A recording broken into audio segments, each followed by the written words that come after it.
and welcome to our class on chart patterns and their interpretations.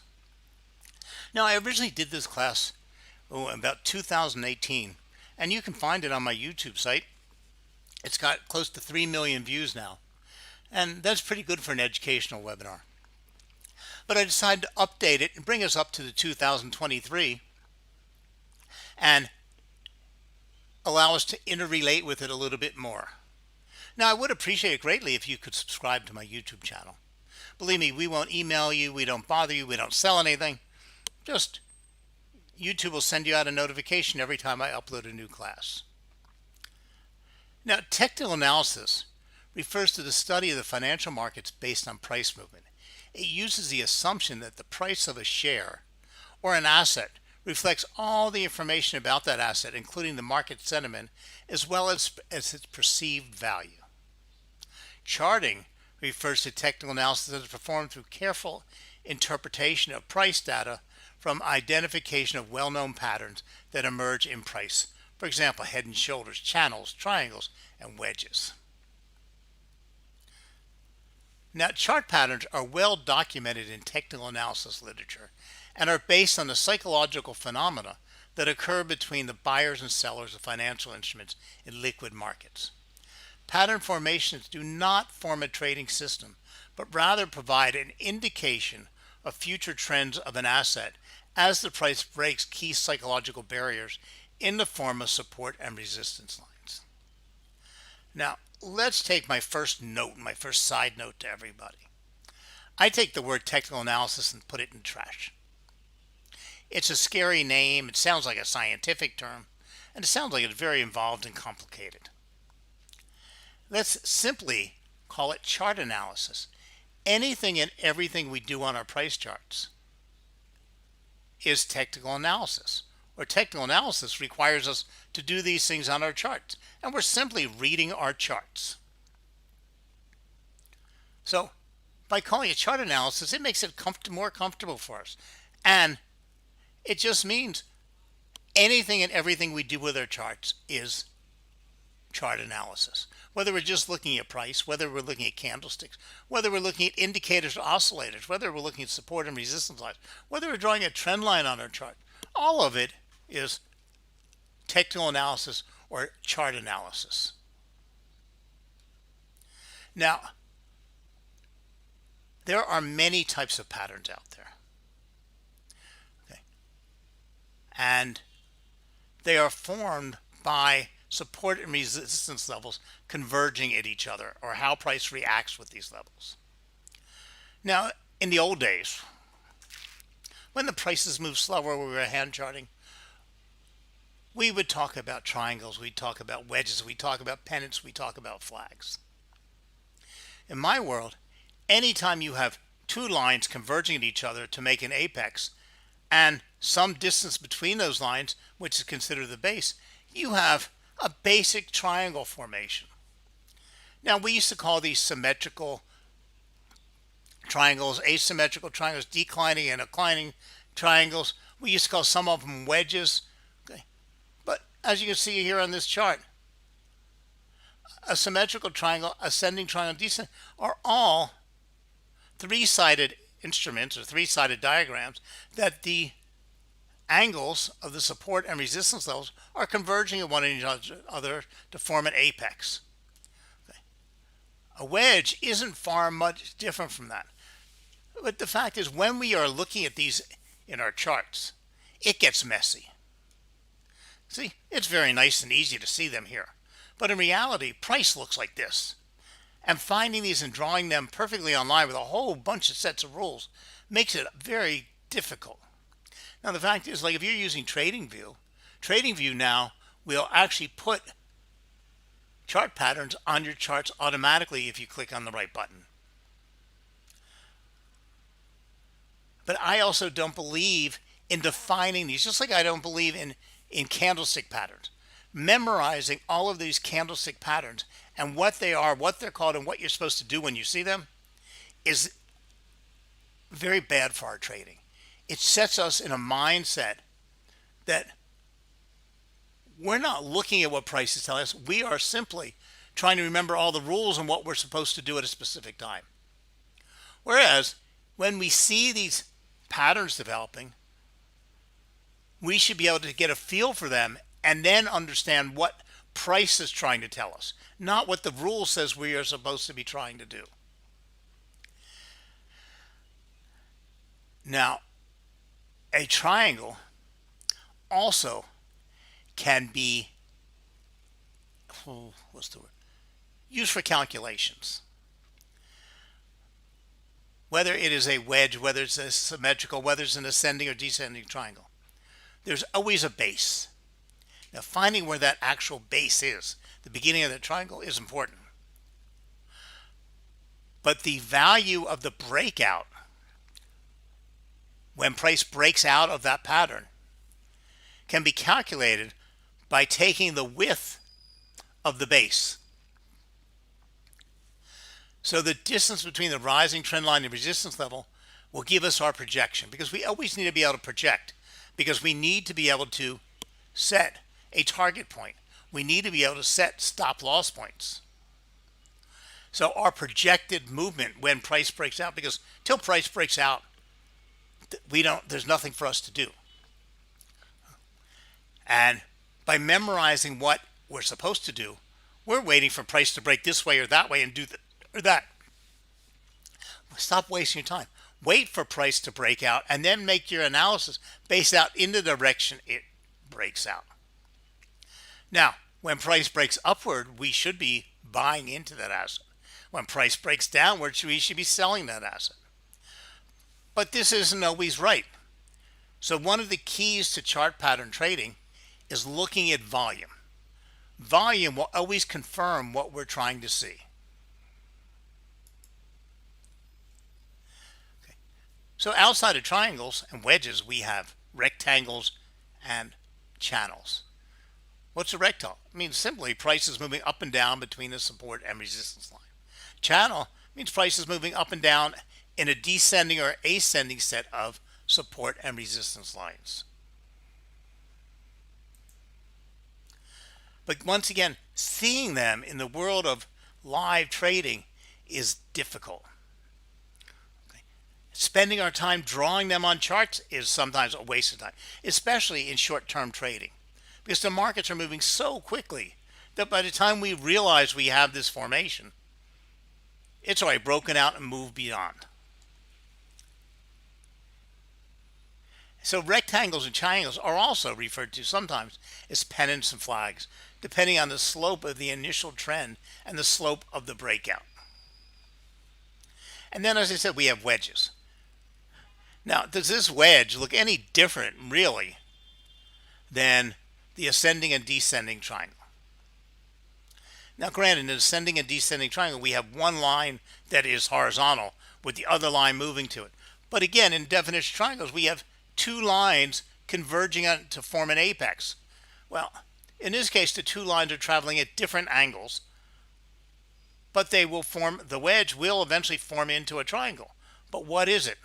And is it a wedge reversal or a wedge continuation? We have no idea until price has told us what it's going to do. So the most common wedges are found as breakouts in the opposite direction of the wedge. That is, a bearish breakout in a rising wedge and a bullish breakout in a falling wedge. And lastly, well, not lastly, but one of the most well-known chart patterns, it's only because it really applies very well in the stock market, and it's written about quite often when we read Wall Street Journal, when we read Market Watch, whatever we're watching CNBC, they talk about this head and shoulders pattern. And head and shoulders patterns are very reliable. But the fact is, you don't actually see them till they're almost over with. And in our type of short-term trading, they take too long to develop for us to actually make trades. Now, in this reality here, could you actually see the head and shoulders? It makes a perfectly beautiful head and shoulders. But we have a problem seeing it in the world of trading. Now, head and shoulders, like all patterns, actually have formulas. Now, for head and shoulders, the formula is the neckline, which is the base where all the shoulders are formed and the head or the neckline is formed. Okay. Then we have the headline, which is the highest point. Remember, head and shoulders is the sign of two shoulders, a neck with a head. Okay.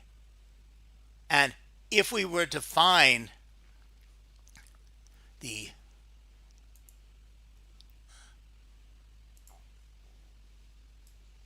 neckline, we could draw the shoulders on. We have the neckline, and then this would be the head. We could measure that, and the distance between the neck and the head would give us the target point for when we break out of the head and shoulders movement. And it works quite accurately. I didn't make these up. These are just what they are. Uh-oh, I can't get my marker to turn off. There we go. And the same holds for true and reverse. But all of the patterns that we talked about have these same basic formulas. Now we have multiple tops and bottoms. These tops and bottoms start with double tops and bottoms. I tell you all to ignore them 100%. In our type of trading, and today with everything trading 4 pips to the right decimal, we get lots of double tops. That means price moved up, hit a point, moved down, moved back up, hit that point again, and fell back down. It happens day in and day out, often more and more and more times. Same thing at double bottom, just reverse. Actually, they look like M's and W's. It's not significant enough to give us any information. But after that, we go to triple tops and triple bottoms. When we get to triple tops and triple bottoms, we can then start relying on whether price is bouncing up and down off that support and resistance level, and whether that's going to hold true. And again, there's a simple formula to calculate the move when price breaks that next support level or breaks below that next resistance level. If we take the target is equal to the support level less the height of the movement. So where T is the target level, S is the support level, H is the pattern. And we could simply take the height of this pattern, come down here, and the breakout, our target point, would be there. Because remember, to set trades, we always need a target point. We need a stop loss point, a target point, an entry point, and an exit point. Now, chart patterns are all about breakouts. That's all that it is looking for when price is going to break out of that pattern. Whether it breaks up or down is irrelevant. It makes a decision to us, but we don't want to predict. So an important measure of the quality of the pattern is the trend that precedes it. Okay. The more well-developed the price trend on the charts, when that pattern forms, the more the better you can rely on your formulas and the breakout. So when you see price moving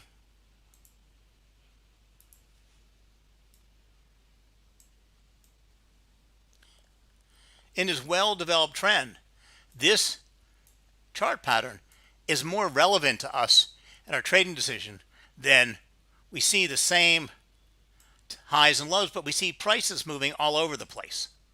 Okay. This quality of that trend will help us make a better trading decision. And if we're only looking to make high probability trades, we want to look at the quality of the pattern and the trend as it enters that pattern. Now, the pattern is said to have broken out once it has crossed either the support or the resistance line. If the pattern broke out in the same direction as the preceding trend, it is called a continuation pattern. If the breakout is in the opposite direction, it's called a reversal pattern. So for example, a pattern described as a bullish reversal triangle, well, that's a mouthful, would mean that it's a bullish signal, that it is the breakout went through the resistance line. Because it's a reversal pattern means the preceding trend was in the opposite direction of the breakout. Okay. This is the preceding trend, or this means the preceding trend was bearish. Okay. But as well as we want to look for the quality of the formation, the quality of trend, we also want to look at the quality or the strength of the breakout. So here we have a strong breakout. Here we have, most likely, price will touch the outside of a triangle, the outside of a wedge, break through it and go right back into the center. Okay. We need to be able to judge a breakout. Part of that breakout judgment is also volume. So there's many simple ways to trade. We have these formulas where we have this, to set your stop loss, your entry point, your target point for all the patterns out there. And they're actually, you'll find that they're pretty reliable. The only thing you have to be aware of is when you set your entry target or your target point, you must look at the most significant support or resistance level above or below that pattern. Because if it is beyond the target point, you have to readjust your target point to be slightly below that resistance or that support level. So we have continuation patterns, we have reversal patterns. Okay, we have all types of patterns.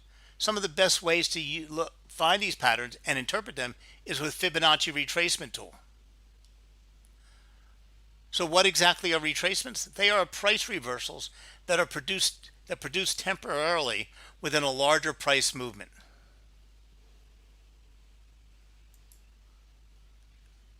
Retracements are temporary price reversals that take place within a larger trend. The key here is that these price reversals are temporary and do not indicate a change in a larger trend. Fibonacci retracements were designed to forecast the scope of the correction when trends are prevalent. Because, again, you're looking at your charts.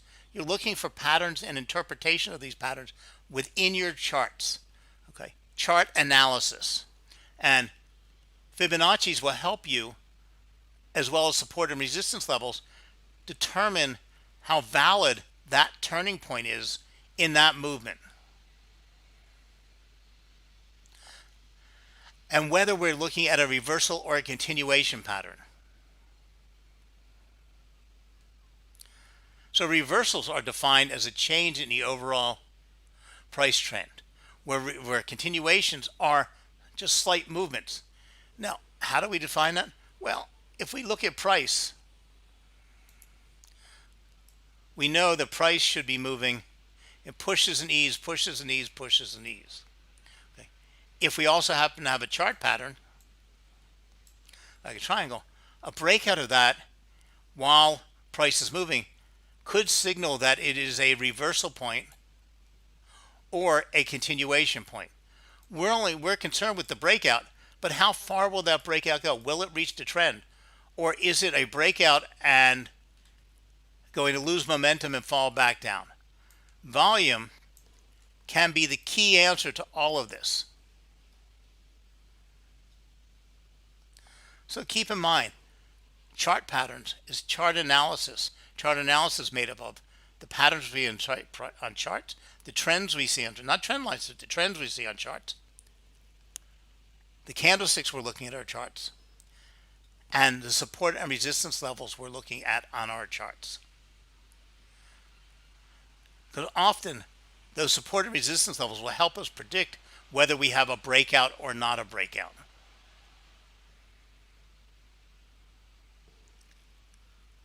And determining whether we have a false signal or a good signal and where we should put our entry trigger is very important.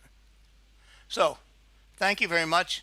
Remember, chart analysis, not technical analysis. Chart patterns, support and resistance, trend lines, the quality of the movement is what it's all about, using your eyes to look at charts and reading and understanding what that chart is trying to tell you.